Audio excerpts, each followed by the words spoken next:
usa en lo que es el transporte activo primario. Todo lo que son bombas funcionan en base a la ATP. ¿Ya? Entonces vamos rapidito a averiguar qué sucede, por ejemplo, que tienen ustedes una célula, ¿ya? Vamos a poner así que el vaso sanguíneo a la glucosa. La glucosa entra a la célula. Prácticamente, ¿quién va a entrar a la célula de la glucosa? Los glúcidos. Cuando entra se convierte en glucosa 6-fosfato para que ya no pueda salir de la célula. Y de la glucosa 6-fosfato, por el complejo enzimático que lo va a hacer, la glucosa 6-fosfato de desenlaza, se forma el piruvato. ¿Y el piruvato a dónde va? ¿A dónde se va? Se va y entra la mitocondria. ¿Ya? Entonces, vamos a tratar de representar la mitocondria. Obviamente con su doble membrana. Entonces entra el piruvato y aquí el piruvato se convierte, por el piruvato de hidrogenasa se convierte en acetil-CoA. ¿Es cierto? Y el acetil-CoA se funda con el sal de acetato y va a entrar al ciclo de bueno, el acetil-CoA realmente es la molécula que es clave, ¿no es cierto? Es el cruce de la síntesis de acetil-CoA a partir de glucosa, a partir de aminoácidos y a partir de ácidos grasos. Pero la acetil-CoA es la que va a entrar al ciclo de Krebs. Del ciclo de Krebs, digamos, el resultado neto de producción de energía es que se producen nada más 2 ATP. En realidad se producen 4, pero en los primeros pasos del ciclo de Krebs, se utilizan prácticamente 2 ATP. Entonces el resultado neto es solamente que se producen 2 ATP. ¿Ya? Muy bien. Entonces prácticamente y aquí del ciclo de Krebs el resultado, el producto es el NADH. Y el FADH también, ¿cierto? El FADH. Pero, ¿y el NADH a dónde va a ir? ¿A dónde dijimos? ¿A dónde va el NADH? Aquí en la membrana mitocondrial tenemos 1, 2, 3, 4 y 5. La cadena respiratoria mitocondrial, ¿cierto? Y el primer complejo, ¿cómo se llama? ¿Cómo se llama el complejo? Primer complejo. NADH deshidrogenasa. NADH deshidrogenasa porque este NADH va a venir al primer complejo y le va a quitar el hidrógeno prácticamente. Le quita el hidrógeno. Ya sabemos que el hidrógeno tiene solamente un electrón y un protón, ¿cierto? Entonces, el oxígeno que ha llegado acá, el oxígeno, así todavía que cuando está como media molécula, prácticamente es porque a este oxígeno le faltan 2 electrones en su última órbita. Eso lo vimos ya, ¿no es cierto? Entonces, en su última órbita le faltan 2 electrones. Entonces, el oxígeno es el elemento más electronegativo de toda la tabla periódica dentro del flujo. De modo que este oxígeno, por esta fuerza electronegativa que tiene, va a tener la fuerza de jalar prácticamente este es el protón y este es un átomo de hidrógeno. Entonces va a jalar el electrón, el hidrógeno que está saliendo de nada así también es para ya jala y comienza la cadena transportadora de electrones. Aquí la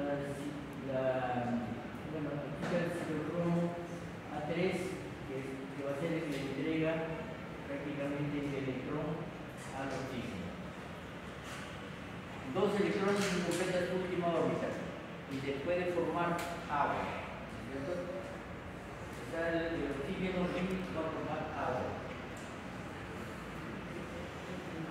Y juntamente con el CO2 forma el ácido carbónico y que se divide en bicarbonato.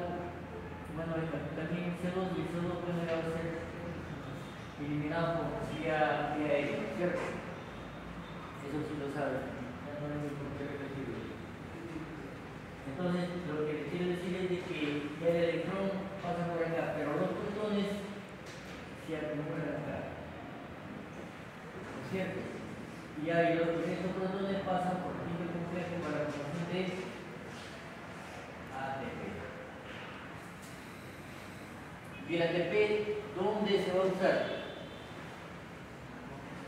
En todo lo que es transporte primario. Entonces, una es la bomba, sodio, potasio, ATPase. ¿Ya? Vamos a poner el ejemplo del músculo cardíaco.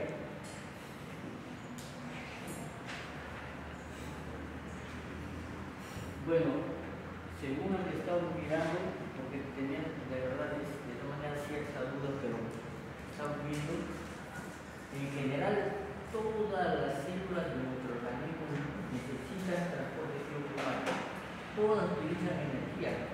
Todas las células de nuestro organismo utilizan ATP. ¿Ya? Entonces, esta por ejemplo es la célula muscular cardíaca.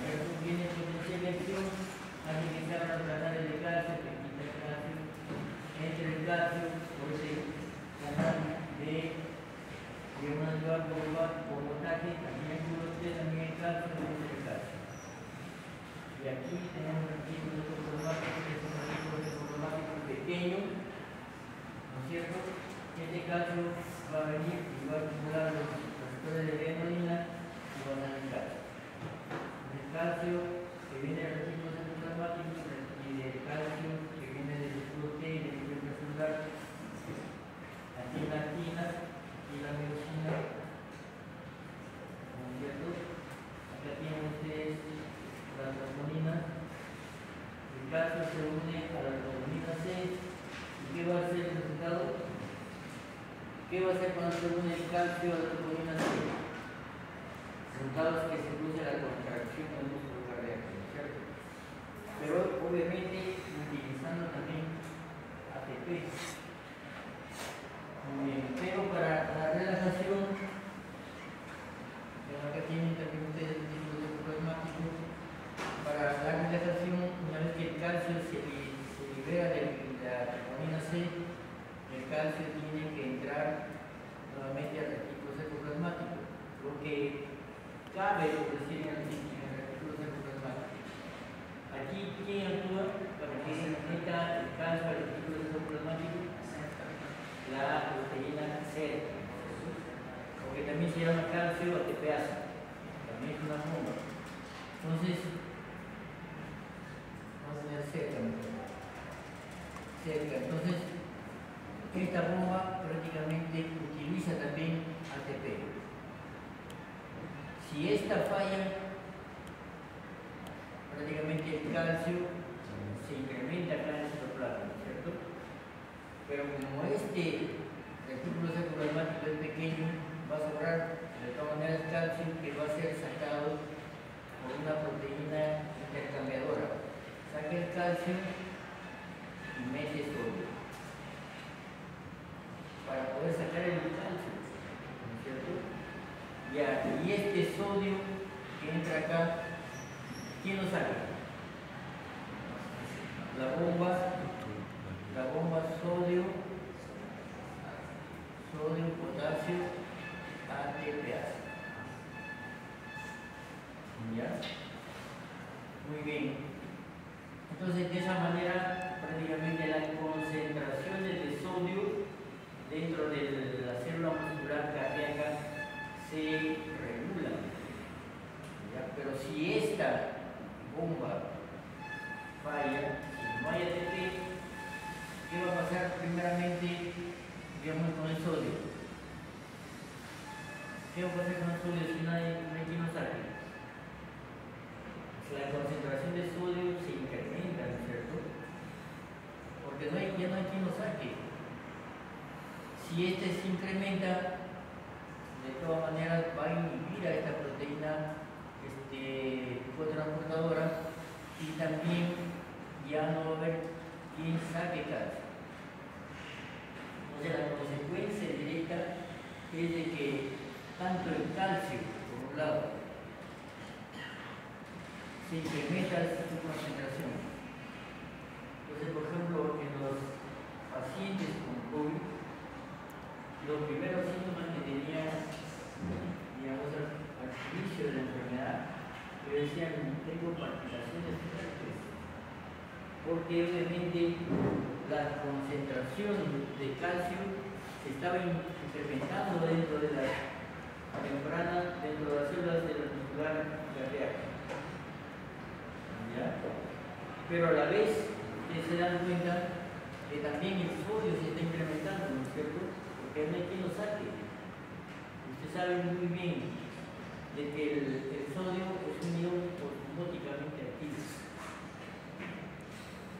Y si es osmóticamente activo, ¿qué va a jalar? Agua.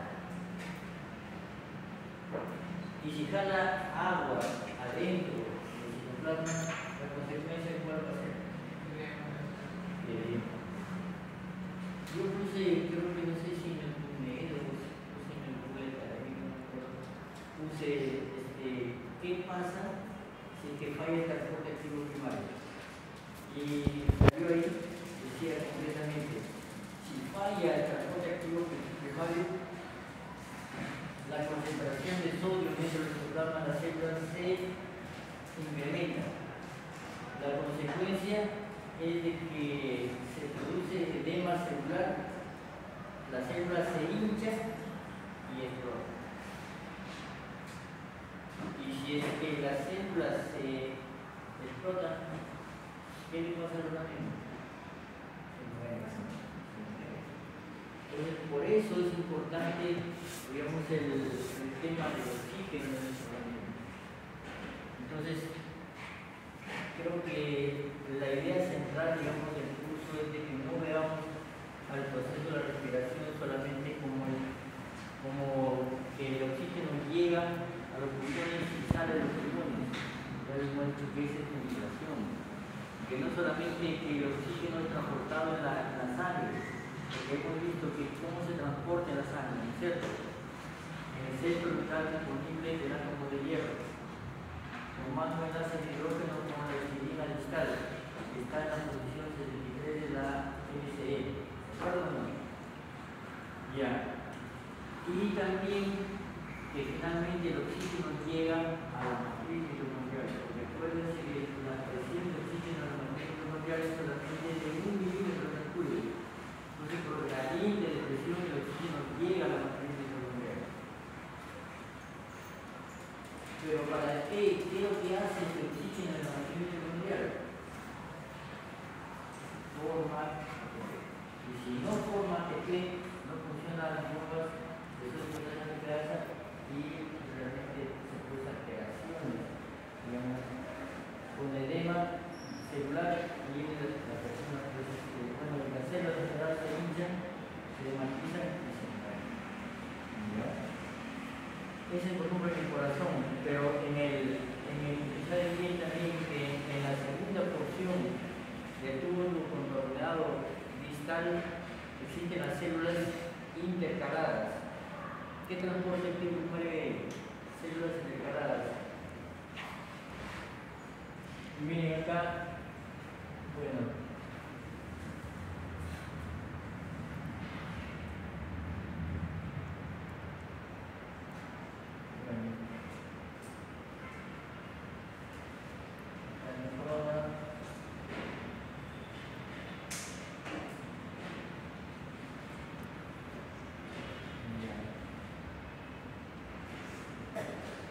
aquí en la segunda porción del tubo contornado distal, ¿qué células hay? Células principales que son las células que van a activar el mecanismo de acción de la aldosterona y las células intercaladas. Ustedes igual, ¿no? Y aquí, en estas células intercaladas, ¿qué sucede? Que la célula intercalada, digamos que esa sea la luz del tubo. Aquí hay una proteína que se llama proteína hidrógeno ATPase, que va a sacar hidrógeno contra una interpresión de 1 a 10. Saca hidrógeno. Y si es que esta falla, ¿qué va a pasar? Si esa bomba falla, ¿qué pasará? Que los hidrógenos se acumulan y obviamente van a regresar a la sangre. ¿Qué se produce? Acidosis metabólica. Y así, ¿no es cierto? Todo el transporte fluido primario falla. Por eso es, digamos, tratar de redondear la idea de lo que es el aparato respiratorio. ¿Para qué sirve el aparato respiratorio? ¿Por qué se muere una persona si no tiene oxígeno? ¿Ya? Entonces, bueno, para el día sábado, entonces con ustedes, ¿no? Sí. Y entonces para el día sábado, ya saben ustedes, por favor, preparen un caso clínico de un paciente con